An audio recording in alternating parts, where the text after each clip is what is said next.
we'll start the meeting at it's past 3 o'clock. Education, Environment, and Sustainability meeting coming to order today, Wednesday, May 18th at 3:05 p.m. Can we have a roll call? And just as a reminder to all who are in attendance, this meeting is being recorded and live streamed on the county's YouTube page. Calling the roll, Ms. Simon. Here. Ms. Turner. Here. Mr. Jones. Here. Mr. Schrein. Mr. Schrein is absent at the moment. Ms. Stevens. Present. There is a quorum. Thank you. Do we have any public comment? No, Madam Chair, no one is signed in.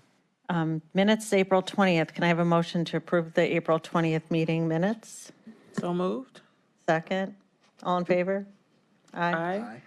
Okay, we have, before we begin this referral, we have one matter referred to committee to discuss. And as Chair of Education, I just want to make a comment about the shooting that we had in Buffalo, this weekend. And I think it's really important to understand that when you attack education, when you ban books, when you manipulate CRT, critical race theory, and use that as a political tool to gain power, that impacts what we see happening in front of us, and not to mention the guns, but I want to talk about education. CRT is not taught in our public schools, although I wouldn't be opposed to that. It's critical race theory. And when it's part of our American history to understand what got us here, and instead, we have the powers that be that have totally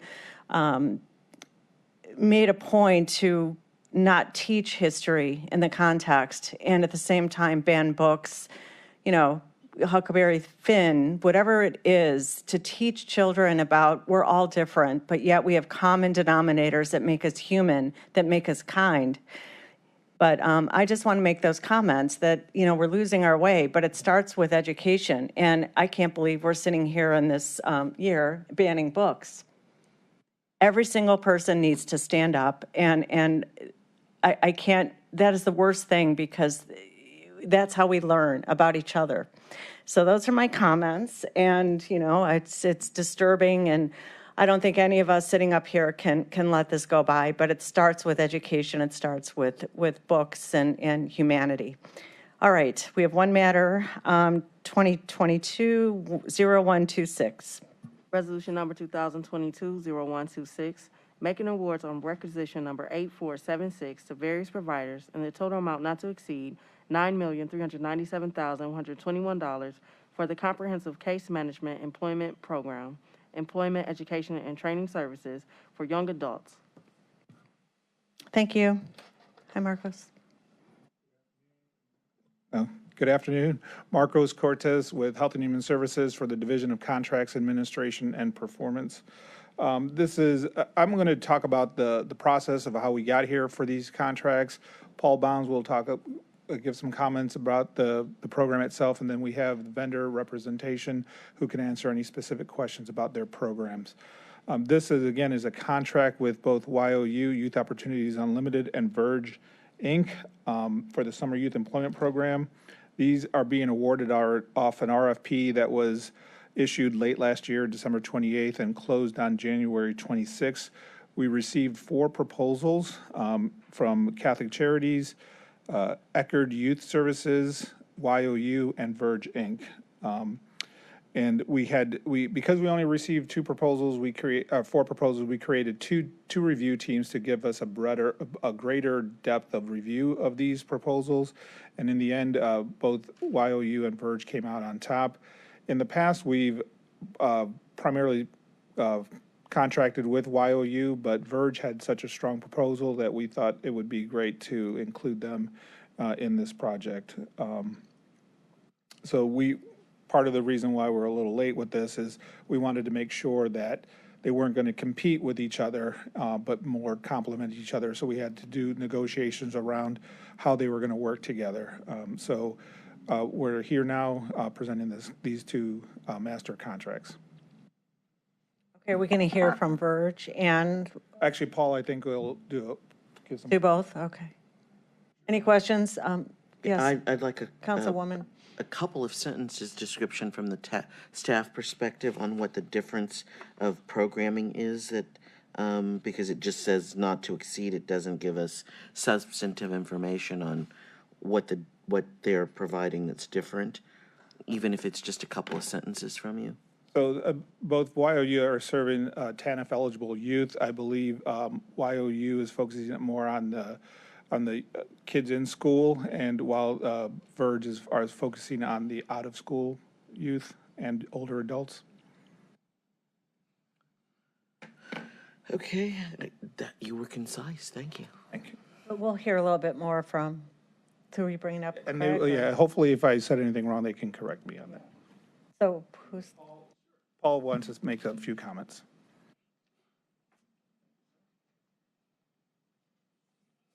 hello? Hi, good afternoon. Paul Bounds, Deputy Administrator, Cuyahoga County JFS. Good afternoon. Thanks for being here. I just want to clarify one point. I think Marcos did allude that Verge is working with older adults. They are working with young adults. So the age range for this project is 14 through 24. 14 to 24 for both programs? Yes, for the program, both providers fall under this program. As Marcos alluded, that we are looking at coordination, and one provider, YU, is serving the younger population, and Verge is serving the older population. Okay. So this, Go ahead. that's good. No I'll problem. just let the record reflect Councilman Jack Schron is here, and we'll hear about both components of the program, Yes. right? Yes, Thanks. ma'am. All right. So let's give you an overview. The summer employment program has been stable in our county for many years. It has served as the gateway for local youth to attain their first real job. But as we know too often, young adults from low-income backgrounds at Cuyahoga County specifically have trouble finding employment and finding, obtaining, and retaining employment as part of a promising career pathway. Early work experience is an important element for enhancing the future pathway prospects for employment and potential earnings of income for low-income youth. The Summer Jobs Program plays a big role in helping address those issues. By facilitating a transition to the labor force, summer jobs can help young adults learn key work-related skills and develop contacts with employers. The primary goals of the Summer Youth Program are to provide youth participants with soft skills for workplace success, access to technical skills, educational support, work history for future employment opportunities, and most importantly, a much-needed quality paid work experience. Through the procurement process, which Marcos alluded to a little bit, we selected two vendors, as he told you their names, Youth Opportunities Unlimited and Verge, Inc., both are local providers with experience in workforce-related activities in Cuyahoga County. They're very experienced in working with low-income populations, they're very experienced in providing work experience opportunities as well. As Marcos alluded, representation for both agencies are here to discuss their programming and how they do and what they will do and some of the nuances of their program. Just as an FYI, the program is TANF funded. So the dollars for this are obligated for the specific purpose to serve and provide assistance for low and young income youth in Cuyahoga County. Okay, any questions I can answer before I move it to the providers? I just have a quick question. I thought we historically had some money coming through our levy dollars to support the summer youth program. This particular one is funded by TANF dollars, so we are able to subsidize it with TANF. Is that different than the other youth programs? So in the past, historically past, this is a jointly procured project. We've done this with OMJ over the years, and we've always utilized TANF funds made available through the Workforce Development Opportunity Program, oftentimes tabbed to CCMEP. So this has always been, to my knowledge, 100% TANF funded. Okay. Thanks. No problem. Council President Jones. Okay, thank you. The dollars here for these individuals, are we helping them are we giving them jobs, or are we helping prepare them for jobs? Well, actually, a combination of both, Council President Jones. The providers, YU and Verge, they do a lot of due diligence in terms of developing relationships with employers. And I guess I can expound a little bit more about that when I have the opportunity to speak. But they develop these relationships and develop these work employment opportunities, these work experience opportunities. So the objective is that they go to these work sites, they learn key skills, and prior to that, and they also, as they go through that process, doing a work experience site, they're learning things. You know, they're involved in job readiness opportunities, life skills training, technical skills training. So these are supplement things that sort of address and support their work experience opportunity. So they're learning as well as they're also being paid for work experience. And you said the age was 14 to 24? Correct. So that's pretty much ninth grade through If my old school math is correct, yeah. high school age children. And then there are adults, those who are graduated from high school. So I would imagine the ones in high school aren't getting full-time jobs. They're getting a work experience? Yes, so the objective is not necessarily a placement into a job. Ultimately, the hope is that these work experience opportunities turn into a full-time job. And again, the providers can speak a little bit more about those opportunities for the pathway opportunities, but the objective is to give them that work experience, to give them that key thing. And for many of them, this is their first full-time opportunity to kind of learn skills right at a job. So it's not like a McDonald's where you just sort of get there and just kind of start working at a paycheck. It's really learning the key job skills to become employable long-term. So let me ask you, those who are high school graduates that are in your universe, how many of them have you been able to get full-time employment for? Okay, I don't have historical numbers from the previous program years, but typically, if I recall from last year's numbers, the objective, again, is primarily for work experience. So we didn't really keep a lot of great numbers on those who were given permanent jobs after that. While you was the primary vendor from last year, and if there were particular numbers they can share with that, they'll be able to do that. But again, the context of this particular RFP and this particular contract is for the work experience opportunity. It is hopeful that some of them can turn into full-time jobs, but that's not the true expectation. And the dollar amount is $9 million to do this work? Yes. So with TANF dollars, those are limited dollars, just for only so many dollars. And part of what we look at, what I look at, and so is that how many individuals are working. And when we have our workforce participation rate, right? Our workforce participation rate, as we use these dollars, we want individuals to go to work. And TANF dollars are limited. So when I'm looking at these dollars, I'm looking at programs that are actually putting individuals to work, that are increasing our workforce participation rate. And so that's information I genuinely want to know. Sure. Putting people back to work. And I want to just sort of draw a distinction. So there, typically for our TANF program, which we operate through JFS, that's the expectation, obviously through training, but the idea is to migrate people off public assistance. In this particular model, some employment is a vehicle that's operated through our comprehensive case management program through the state of Ohio, or our CCMAP program. And so these funds come from that pocket, that pool. So although they're TANF dollars, they're earmarked specifically for youth services. So part of this, the youth umbrella is one of the activities that they can participate in under these services, tagged for TANF, the workforce opportunities, is to help them with work experience. And the objective is that work experience opportunity can lead down to the pathway of full-time employment. So there are some differences between the adult programming and the youth programming with the expectations. So the summer program typically looks at success rates based on work experience engagement and connectivity, where the TANF adult program looks more at the work participation rate. So there's two distinct programs. But there's still TANF dollars, and that is Correct. the end goal. So I would expect to be able to hear how you impact, and metrics should be kept, so that I know these $9 million are adding to the overall goal, even though I get you're one step removed. But I need to know the two steps they go through from here to ultimately what's happening. Are these individuals moving from 9th through 12th, and then in time finding work? I don't, help me connect that I know the money is being used most effectively. Right. And so the primary Ninth vehicle. grader.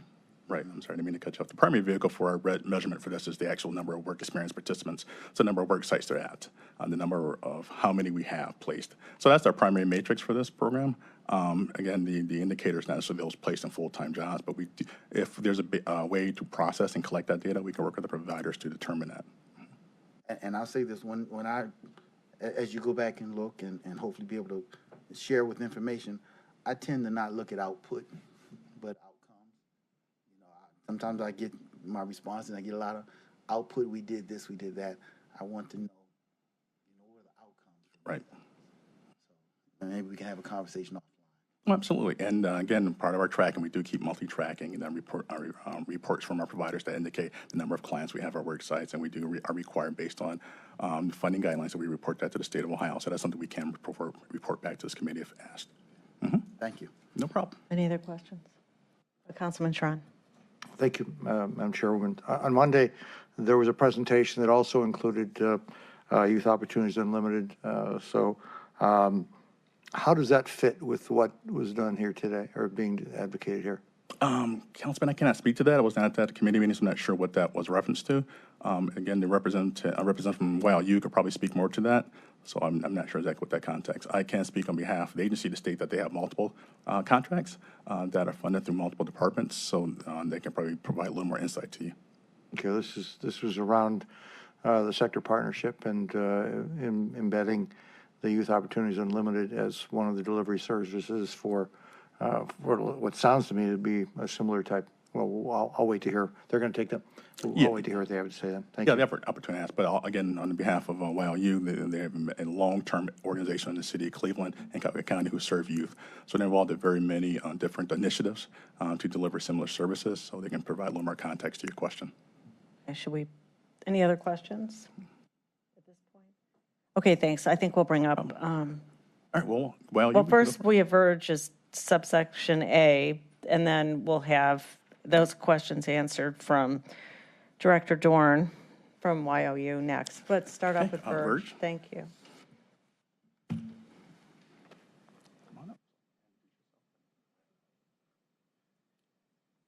Good afternoon. Sean Woods from Verge, one of the administrators. And Lisa Evans from Verge, the other administrator. Hello. Hello. How are you? So should we just explain a little bit about our program? Is your mic on? Oh, yeah. Should we Oh, just great. talk That's a little better. bit? Yep. Okay. We are Verge.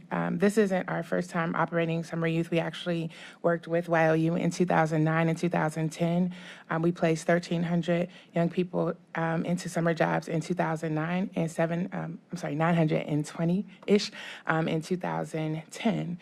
We were identified as a best practice with the Department of Labor with our program before. So we actually try to prep the young people before they actually go out to the work site.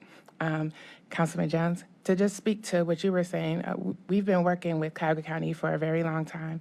We do a really good job at placing people in permanent jobs. And actually our focus, I know Mr. Brown said that the focus is to, place them into work experience, but our goal is to actually work with work partners who want to help transition as many as possible into permanent jobs. So we actually are looking for those partnerships when we talk to employers, like don't just bring them on for 6 weeks, but if you can keep them and they're a good worker, let's try to transition them into permanent work. So that is a focus of ours, to try to transition as many, and we'd be happy to provide him with those numbers so that you could get that outcome. How long have you been a vendor with this particular contract? Were you part of the previous? No, we 2010 was our last year working with YLU, and then there was kind of a stretch. So we applied again this year, and they said we did a good job, so we were awarded another opportunity. Previous years, we had, like Lisa said, we had 1,200 and ended up doing 1,300 before. This year, we're 200. So it's a big difference in the scope. We can be a lot more deliberate about the relationships we build with employers and our expectations of employers, hopefully hiring them in after the program is over. Madam Chair, I would like to be able to hear in terms of jobs, but also maybe a distinction around if it's a career, has it become a career for individuals, and just hear that success rate, so to speak. Well, usually in the summer youth program, previous years is trying to get people in, get the money to the young people in order to get them processed. We've always been forward-thinking and trying to at least expand the minds of the young people and say, hey, what do you want to do? Let's try to be more specific about the choices we put you in, the role that we put you in for the summer. So we're going to continue that, try to get an idea of what their interests are, where they like to work, what they like to do. But it's really going to be more about career exploration because they're so young, and we are enlisted to do the 18 through 24-year-old range. A lot of them don't know what they want to do. They don't have any idea. So the goal of our intake and orientation process is to really try to challenge them to think forwardly about and be intentional about the steps they take moving forward in terms of a career choice. Let's explore some things, maybe whether it be manufacturing and using the demand career facing. So that would be manufacturing, healthcare, things of that nature, customer service industry. My asking of that is not an indictment on whether you are giving them careers or not. I just need to know because there's a mix. You're not the only ones receiving TANF dollars. So It's a collective effort of all those who are getting these dollars. So I just need to know where everything is falling. So, We understand. Thank you. Councilwoman Stevens. So you said you started doing this in 2010? 2009 was our first year. We were Eleni and Associates, and it was called the Yale program. It was called the what program? Yale, Y-E-L-L. Can I- Yeah. And I'm sorry, if I could just say this. We've been working with Cuyahoga County since 2004, actually, but 2009 and 2010 were our first years doing the youth program. We had also done a program with the state of Ohio prior to that, which was a youth program for individuals who were in juvenile retention and assisting them into moving into careers. So that was kind of our step into working with Cuyahoga County, helping their youth in 2009 and 2010. So you were a subcontractor to YOU from 2011 to 21, is that correct? No. So what were you doing from 2011 to, because we don't have 11-year contracts. That's okay. We've continued to work with Cuyahoga County on different programs, specifically the TANF, transitioning people on public assistance into unsubsidized employment. We've been doing that for years, ever since. We're right now currently operating on the Propel grant along with the centers. They are the lead agency. We're a subcontractor for the centers. So we wouldn't see you, we would see a variety of some subcontractors are eligible in the agreement, not in the legislation that we'd see. I'm sorry, since So this is the first time, and I've been on council 4 years now, that we've had a contract directly with Verge. That is correct. When they switched over the last RFP for the Propel contract, prior to that, we had our own contract with Jobs and Family Services. And then when the Propel RFP came out, it was ourselves, Catholic Charities, the Centers for Children and Families, Towards Employment, Vocational Guidance. We all went together to collaborate with the centers being the lead agency. But prior to that, we had our own contract with you all for about 6 years, 7 years. Okay. 16 through 19 was the latest, and I think we began contracting directly with the county How back many in employees? 2006. How many employees do y'all have? We have 7 total. We're small. And you run programming at YU's facilities or libraries or where? We have our own facility, 1325 Carnegie. And prior to that, we were located at 2450 Prospect Avenue. Cleveland State bought our building, so then we moved over to Carnegie. But we've placed over 6,000 individuals into employment since 2004. We like to call ourselves the best kept secret in Cuyahoga County. Okay, thank you. You're welcome. Thank you, Madam Chair. Okay, thank you. Thank you. Thank Nice you. to meet you. could I ask one Thank last you. question? Okay, President Jones. I was just curious, and maybe you said it not just passed, but what was the reason for your gap with the county between 2010 and today? As far as youth program, Yes. I guess. I really think it was just a conscious decision by the county administration to use one vendor. Oh, I see. Okay. Yeah, that's it. Good. Thank you. Thank you. Welcome Thank back. you so much. Appreciate it. Okay, so the next item, subsection B, is YOU. Sorry, I just want to like that. Oh. Paul Bounds again. And I have one point of clarification. The county's perspective in terms of awarding vendors are usually based on competitive procurement process. So the vendors we award contracts to go through a rating process. So I want to sort of tag on to their comment that the county decided to use one vendor. It was really based on the number of strategies, a number of objectives, a number of purposes or reasoning. So it wasn't just a single decision to go with one provider. There were various variables that went into that decision. Okay, thank you.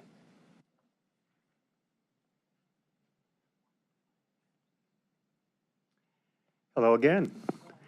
As Councilman Schron noted, we were here on Monday, and I will address what is the connection between this contract and that effort in a moment. One other thing I will also say related to the previous question is, for the most part, the summer jobs program focuses on high school youth. And the reason why you and Verge are such excellent partners is we 4-year-olds, and for many of the last 10, 15 years, the focus of this program has been high school summer jobs, which, by the way, I do want to thank the county. Every year since 2008, YOU on average has received 10,000 applications for what we consider the community summer job program, of which we are stewards. And we do get some funding from the city and some funding from private entities, most notably the Cleveland Foundation. But the county has been, without question, the most outstanding and stalwart supporter of summer jobs. And these TANF dollars have supported, probably in the last 15 years, a good 30 to 40,000 Cuyahoga County 14 to 19-year-olds who otherwise would not have had an opportunity to work in the summer. And the summer jobs program in and of itself, it might be of interest for you to know, not only gets money in the pockets of economically distressed families, but we did a study with CASE along with, I don't think our friends from CCS are still here, Center for Community Solutions. And the study showed that a summer job, the YOU summer job, and actually an experimental design with a random and a control group impacts attendance, graduation, and less involvement in the criminal justice system. So it has a really great bang for the buck. It also does some of the things, and I'll address Council President Jones's question as well. But I did want to just thank you because this is a continuation of really a hallmark program for the whole community, and YOU is honored to be the stewards of it. We collaborate with everyone you can think of, from CMSD to Boys and Girls Club to Esperanza to Magnet in the program. So we really, the way we approach it is, for example, this year we have about 1,000 slots, and we, as much as possible, work with these partners, and they identify young people, as well as we do random selection for young people who have applied in Cleveland and the inner ring suburbs primarily. And then we place them in a 6-week experience. So first, to get to your question about how does this relate to the workforce participation rate. When you invest in a 10th grader, they're not going to then necessarily enter the workforce right away. But what we have done more and more with our summer jobs program is really focused it on a career exploration experience. And what has been added the last 3 years to the program is a year of additional coaching and case management, so they can convert that into a really thoughtful career exploration that will lead them to, when they graduate, entering the workforce in a higher numbers. And so it's a long-term investment, but a summer job, in addition to doing all those great things I mentioned as it relates to improving school performance and less involvement with the justice system, which, by the way, are two things which will predict workforce participation, it's going to increase the chances that they, when they do graduate high school, know what they want to do, and whether they enter the workforce directly, go to post-secondary, go to the military, they'll be more prepared because of this program to enter the workforce. So that's how at least our part of it addresses your question. How does this tie to what the exciting consortium that was described in these chambers on Monday? It really comes down to this. So that funding was to really support the consortium expansion. It's really building off, at least the YOU role, the big part of the YOU role is building off this program which the county has funded since '06. And that is, since we are doing more with turning these summer jobs into career opportunities for young people to really explore, as I just said, their career trajectory. This program, we are leveraging it so it ties directly to the consortium. And what we're hoping is by 2024, the vast majority of summer jobs, whether they're in Cleveland or the inner ring suburbs, are really in lockstep with the consortium partners and efforts that we're doing. The additional money primarily is for the consortium infrastructure so it can expand to the inner ring, which is what we had, I believe, Councilman Schran, Councilman Simon, and Vice President Stevens were there for that. But hopefully that answers your questions. I can answer any other question about our summer youth employment program. Questions from committee members? Councilman Jones. What is the workforce participation rate? You know what it is at the moment? The the- workforce position, In the neighborhoods we serve, the workforce participation Howard rate County. is 55%. we reached 55. We are currently at 55%. Yeah. Yeah, because we tend to serve, it might be a little higher in the inner ring suburbs. We serve the city of Cleveland and inner ring suburbs is who we serve. And I know I just looked at this for city council at a meeting I was at yesterday, and at least in wards 4, if you're familiar with city council, wards 4, 5, 6, Huff, Mount Pleasant, Central, that's 55%. Presumably in some other areas, and certainly in the inner ring like Cleveland Heights, Garfield Heights, it's going to be higher, but at the low end, it's 55%. Cleveland in general, though, is below the national average in workforce participation rate.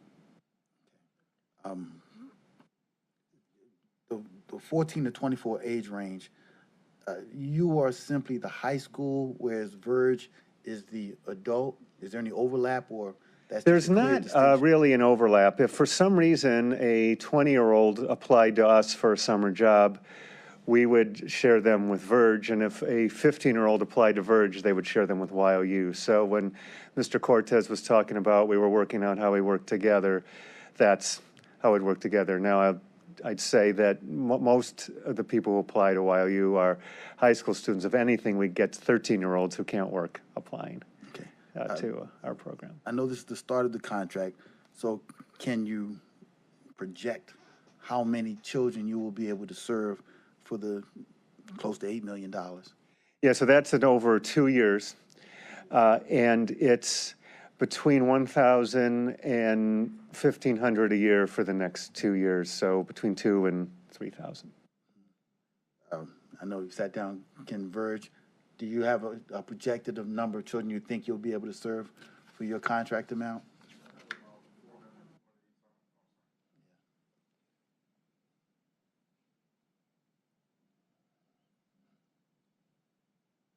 $200 each summer for us.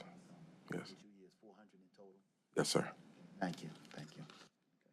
Madam Chair, Councilwoman?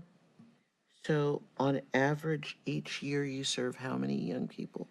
So I love that question, Vice President Stevens, because the answer is anywhere from 1,000 to 4,000, depending on the funding.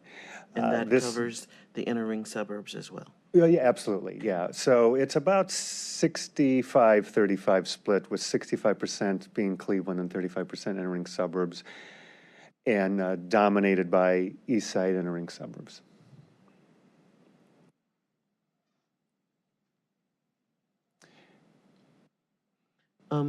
What is the biggest challenge you face out there? Because we continue to see young people who do not participate in these types of opportunities. What's the challenge? What can we say to help more young people get into these programs?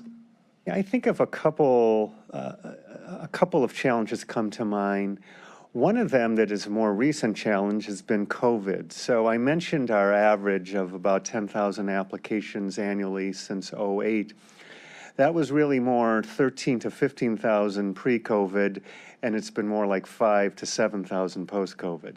Now, mind you, there's still a big gap, because this year, for example, we had about 4,500 applications for about 1,300 jobs. So the supply and demand is still out of alignment. But certainly, speaking of the participation in the workforce, we have found that young people are being allured by the $18, $20 an hour to work at Burger King, which sounds really good when you're 17, and it's hard to argue with, but isn't necessarily like a YOU summer job where you're doing career exploration and getting case management. You're more likely to graduate with that career plan. And so that's challenge one. A second challenge, and I don't know if there's anything you can do about it, Mr. Bounds and I talk about it all the time. The TANF funding is generous. It does, though, mean that there's a eligibility test. And so families have to prove they're income eligible. And at intake sessions, such as one we're having right now for families, they must bring their income documentation.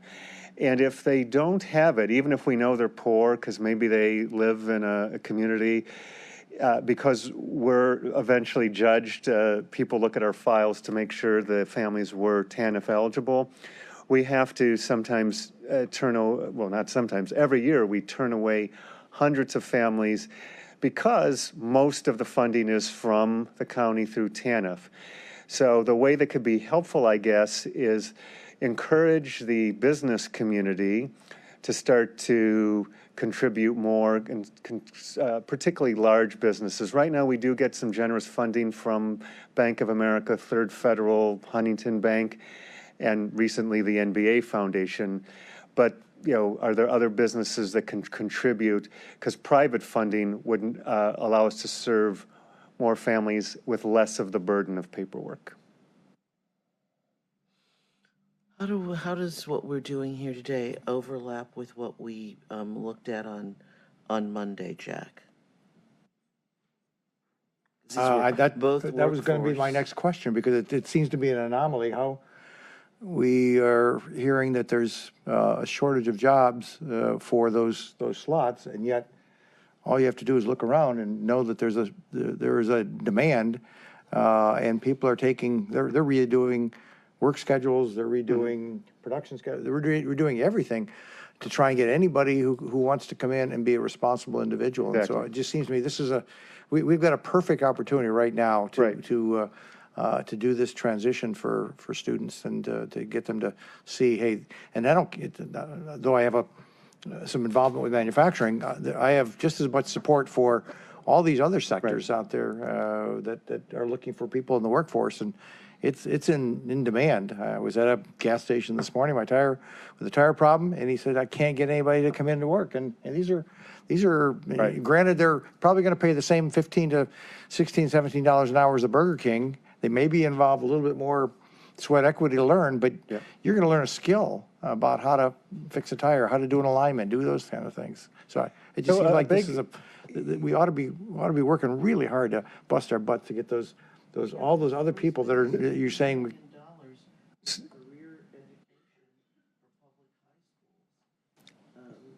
I'm sorry, I forgot to turn Councilwoman my Stevens, microphone back on. go ahead. You're referencing, so we're back with Councilwoman Stevens talking about Monday's hearing where dollars were being allocated to recruit students to these sector partnership training.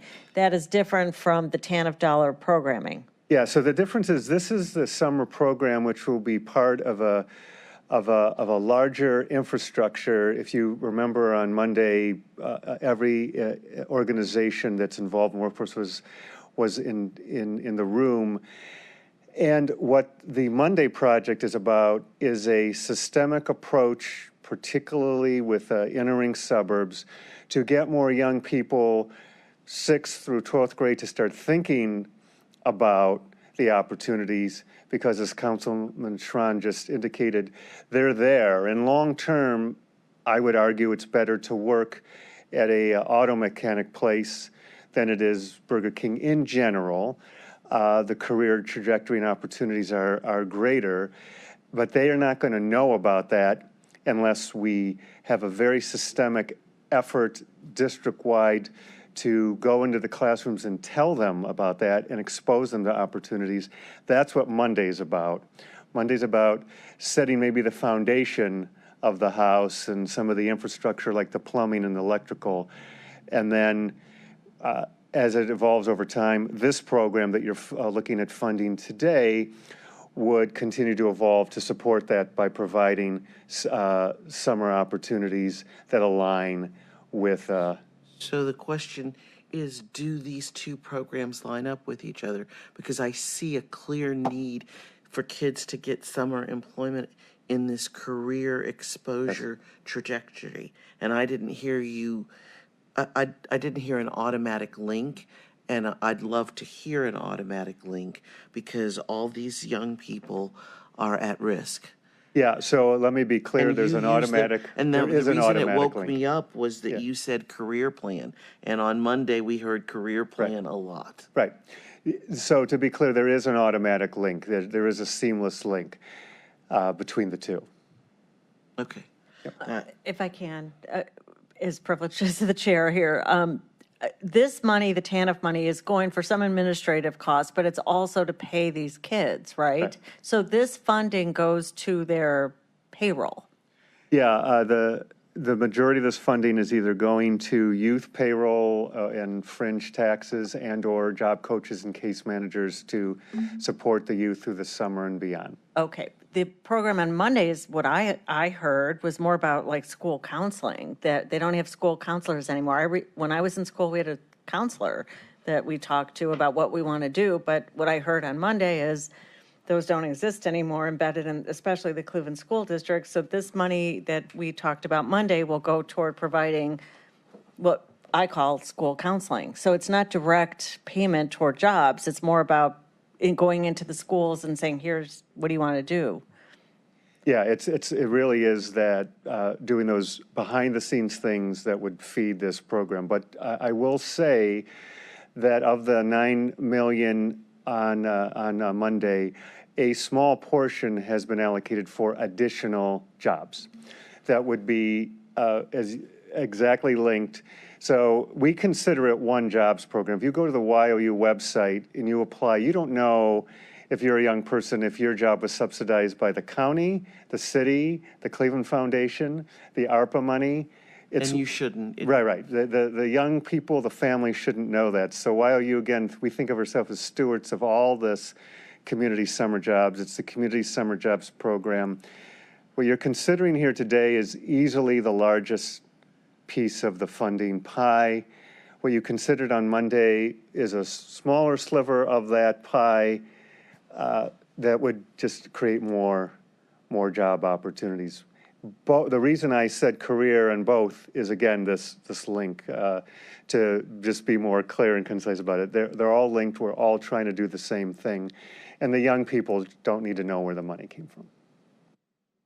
Councilman Schron. Yeah, Madam Chair, there was actually broken up into almost 3 separate proposals that came forward, and one of which was the one you're talking about. Right. There was also one that is referenced here today and there, in which the internships would be portion coming from the business, but a portion was coming from almost similar dollars. It seems to me that 75 cents was coming from the business towards that internship, and 25% was coming from public dollars. You match those together, and it got to a wage that was going to be pretty darn competitive out there, pretty enticing. And so if our dollars could look for today's conversation could follow that same model, perhaps that could be a bigger piece out there because there's no employer in town, no matter what industry, that wouldn't gladly put their 75 cents in if you put part of yours in that same, almost that same exact,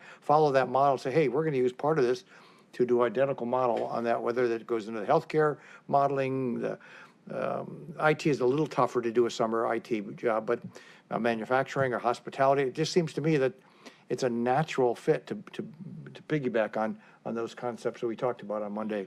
Because that was dollars going into salary or going into money. So and that's a good point. I know for sure the dollars that GCP was talking about that's more the population that Verge is dealing with. And then the other bucket, of which some was going to youth wages, but also just the infrastructure of the consortium. But the matching of wages is an excellent or was idea this a too. test of Councilwoman Stevens. I'm sorry, excuse Go ahead. me. Thank you. Do you have a question? Is Thank you, Councilman Chair. Schron finished? Thank you. Yes, ma'am. Thank you. Thank you. I'm sorry, Sonny. I got so into the conversation, I forgot my manners. Was this a test to see whether we were paying attention on whether our pools of money overlap and support each other? Yes, and you passed with an A+. Thank you. Thanks. Yeah, I mean, that's our struggle with the county, right? So overlapping dollars. But no, the internship was for the Verge age group, I thought. Well, so there were two baked in the cake. The 1 million that Shauna Marbury talked about was all internship for college level students. Now that is the age group, but to be fair, again, if you don't mind, Lisa, I know enough about Verge.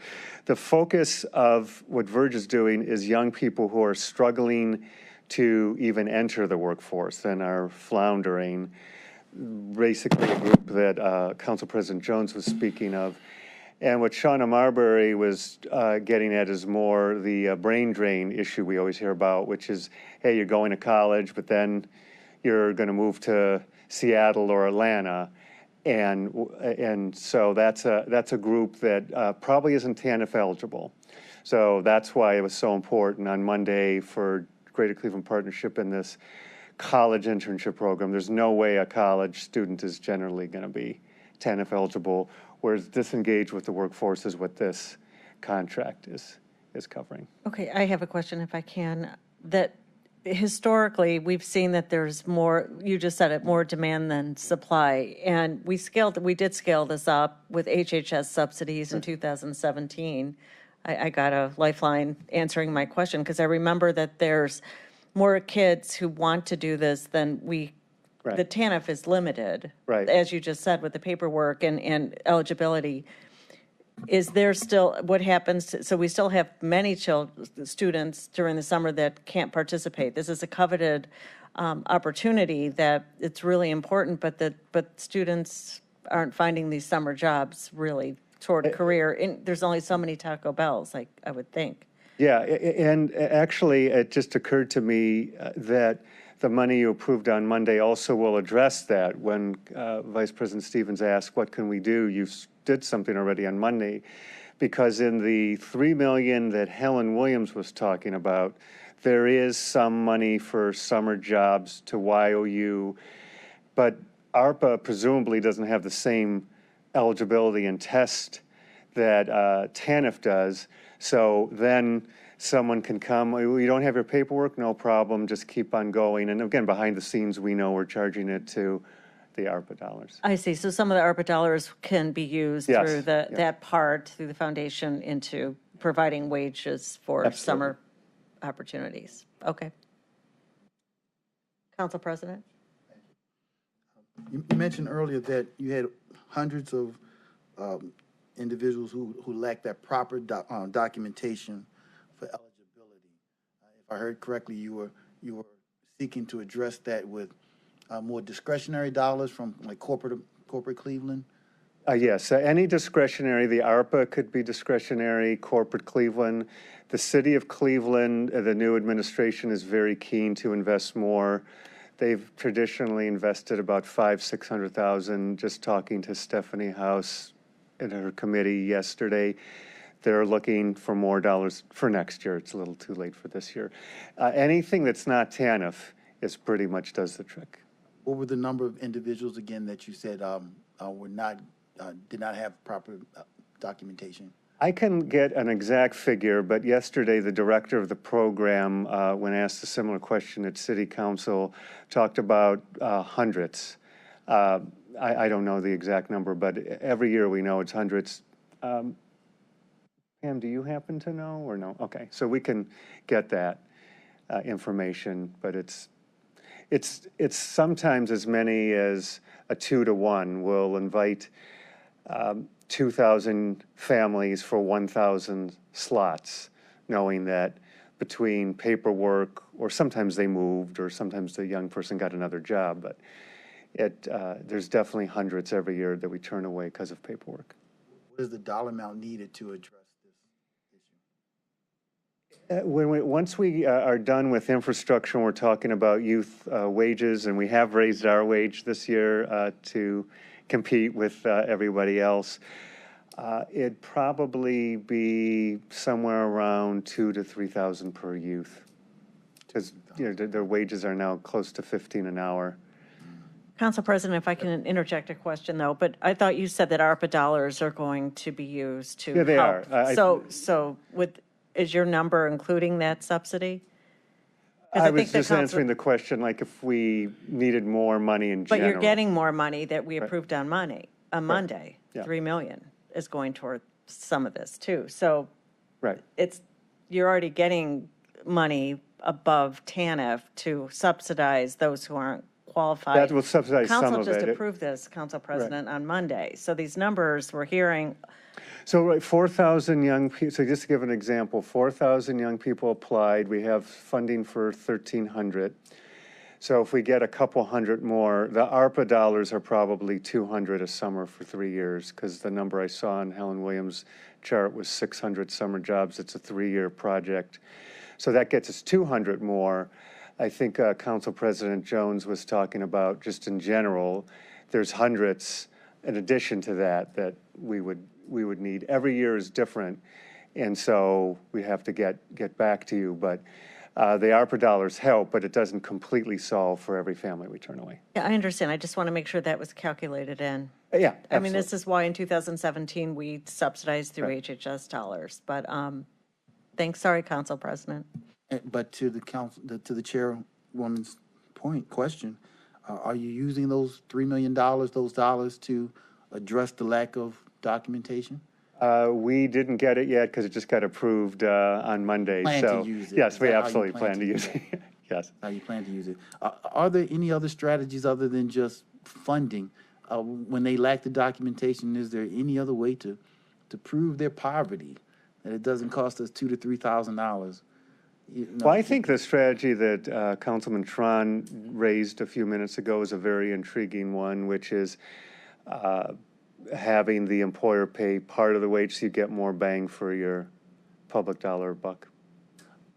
If I understood the problem, that these individuals can't prove their poverty.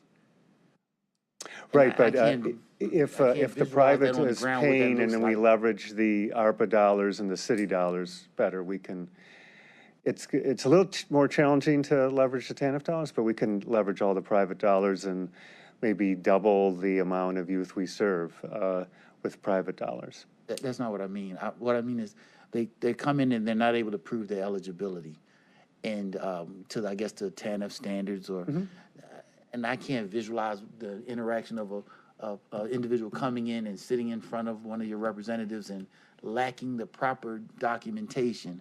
You know, is there anything creative that can be done to say you don't have what I just asked for, but, you know, is there something creative? Has there been ever any conversation around recognize hundreds of individuals who are, I assume, genuinely in poverty? They have to be able to prove it in some way. Is there any creative ideas that would save $2,000 to $3,000 per person from corporate Cleveland to again prove what you may know is right in front of you? But Well, I'll say two things to that, and I don't know if, Paul, you had anything to add to this. So one thing is we've been very creative with how we work with the community to acquire the paperwork. So many of the community partners I named earlier, we work hand in hand with them to help acquire the paperwork, which doesn't quite get at it. The other thing I would note, though, is one of the reasons YOU does get this contract every year is, it's not us, it's the federal government.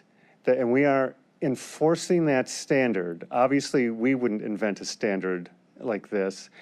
And so we have to do that, as painful as it is, because if not, we will be out of compliance, and Mr. Bounds and Mr. Cortez and the state and the feds will not be happy. So a creative thing might be, and we've explored this, is lobby at the state or federal level to change the rules. I know it's hard to get stuff done at the federal level, but not impossible, because it really is federal legislation that is driving this, not anything that, and it's, as daunting as that is, we have tried lobbying to have TANF rules relaxed, then you've got a lifeline here. Yeah, all right. Phone a friend. I'm Pam Macer with YOU. And so from the requirements, like there is not a whole lot that we can do when they don't have the documentation. But we definitely, like you said, it is awkward. You stood in line, signed up, got in front of us, you don't have the documents. No, you can't have a summer job. So we don't do that. But we do have our staff trained to say, this is how we can help you get that documentation. So we provide them with information so that they can go back and try to acquire the information.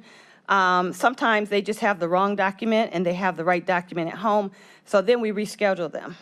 So it's not just a cut and dry that you don't have it. We do give them like 2 to 3, opportunities to get the documents that they need so that they can actually come back, but we do work with them. We have case managers, we have the intake people, we have a call center, so that we have a lot of staff that support the families so that we can do our best to try to get them eligible.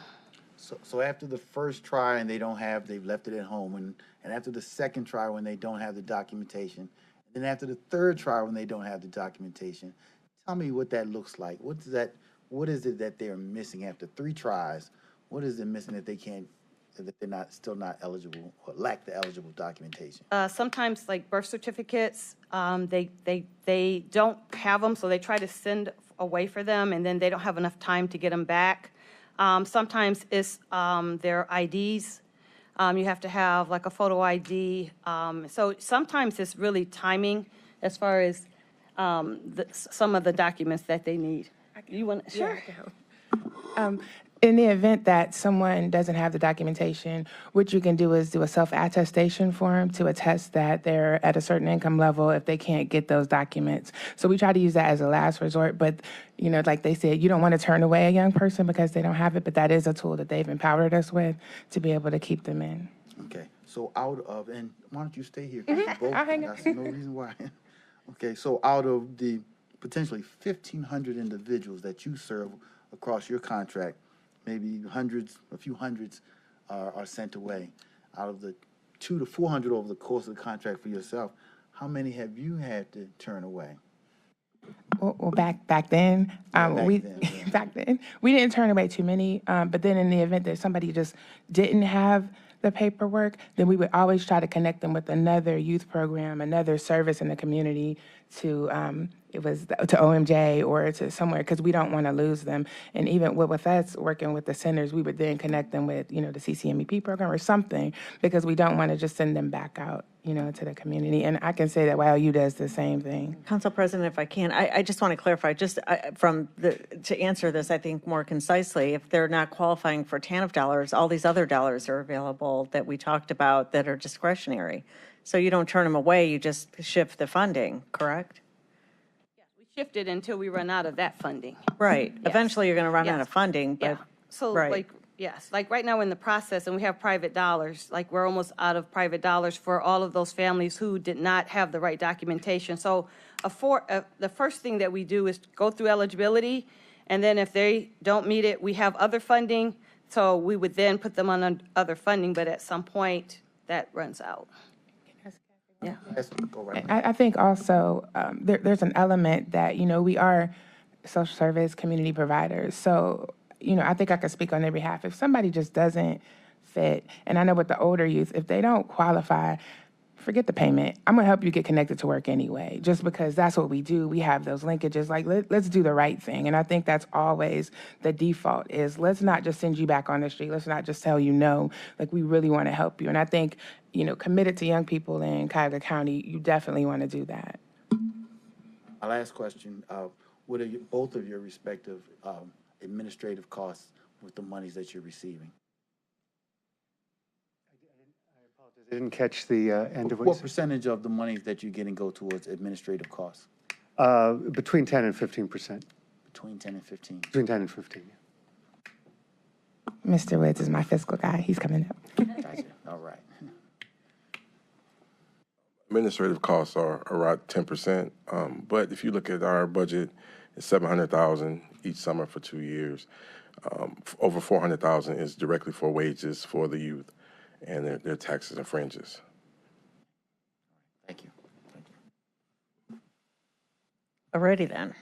Okay, one more, or Yeah, one more. just to pick up on some of the, I don't know whether it was by design or accident that Monday and today took place, but if we could do this like this again in the future, sometimes these come to us as isolated conversations as opposed to coordinated conversations.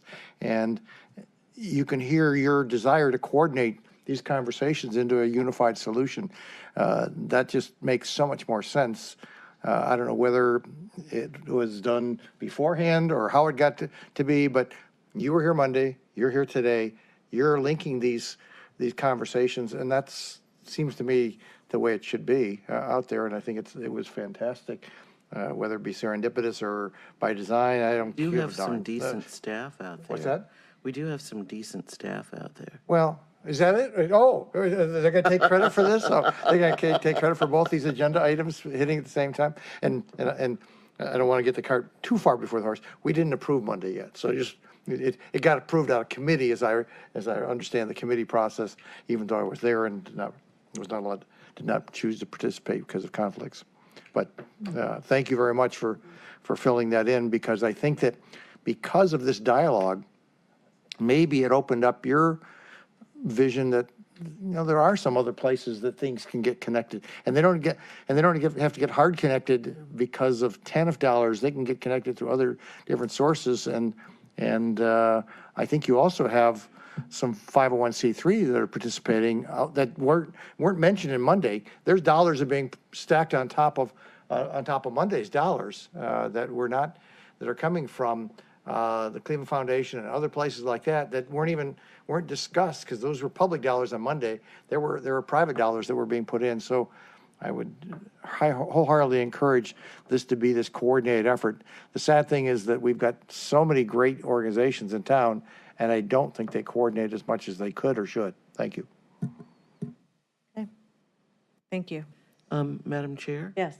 I make a motion that we refer this to the full council. And I can second this one. Okay, wait, wait, both of you, sorry. that's okay. We need a referral to the council meeting under a recommendation for second reading suspension. Do you Oh, make I'm that sorry. motion, Councilwoman? That is second the that motion. I'll second Okay, that motion Councilman also. Tron seconds, all in favor? Aye. Aye. Aye. Thanks, everybody. I do not have miscellaneous business, so we're going to adjourn. And my deferences to our council staff.